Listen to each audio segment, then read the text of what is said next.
ویدیو با هم دیگه ببینیم پولدارترین یوتیوبر دنیا کیه. خب همونطور که میبینید امریکایی باشه، هندی 4 میلیون و 90 دلار، 5 میلیون دلار باز آمریکایی. بعضیاشون رفقا نمیشناسم به خاطر اسمشون رو نمیگم. هندی‌ها چقدر معروفن تو یوتیوب؟ 5 میلیون و 700 هزار تا جردن، 6 میلیون 400 تا کاناداییه. این دخترم عراقی 7 میلیون دلار، این پسرم آمریکایی 7 میلیون 700. کالج هامبرگ 7 میلیون 800. تیسی 8 میلیون تا، باورم نمیشه. اسنایپر ولف رو دیدم 8 میلیون 700 میلیون دلار. این پسرم دیده بودم 8 میلیون 800 هزار تا. اینم کانادایی کوبی 9 میلیون تا. اسپانیایی باشن 9 میلیون و 500 هزار تا. انگلیس داز گیم 10 میلیون. جلی 10 میلیون و 800. نصف یوتیوبرها نمیشناسن. 11 میلیون تا انگلیسی. تیم ده تمام نمیدونم چی 12 میلیون. تامین 15 میلیون از انگلیس. 15 میلیون 500 تا A4. همشون یا آمریکایی یا انگلیسی هم. بچه‌ها اگه دقت کنیم، ولی فکر کنم نفر اول مستر بیس و آیشو اسپید باشه. بریم که داشته باشیم. اگه تا اینجا ویدیو لذت بردید لایک کامنت دنبال کنید یادتون نره بچه‌ها. برنتی 18 میلیون تا. اینم بوستر 20 میلیون دلار. گاد نمیشه 20 میلیون. مارک روبر 24 میلیون تا.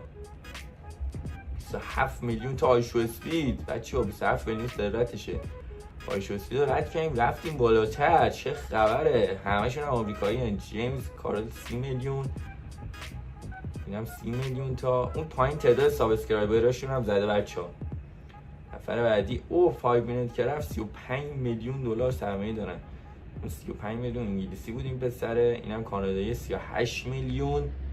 دیوید چی 40 میلیون. طرف نیشن 40 میلیون.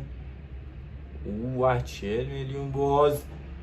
42 میلیون از برزیل. چه عجبی که برزیل بود. هم انگلیسی 45 میلیون دلار. نینجا 48 میلیون دلار سرمایه داره بچه‌ها.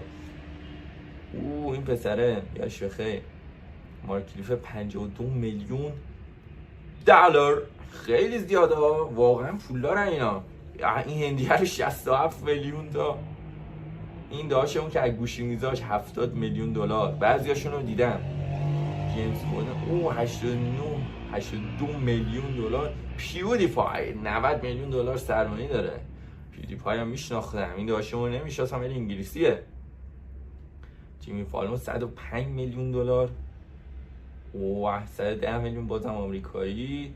این یه دخترم بود 110 میلیون دلار. چقدر پولدار. این کیه؟ 120 میلیون تا این پسر چرا؟ چه پولدار. کایسایی 138. اینو نمیشناسم. 140 میلیون.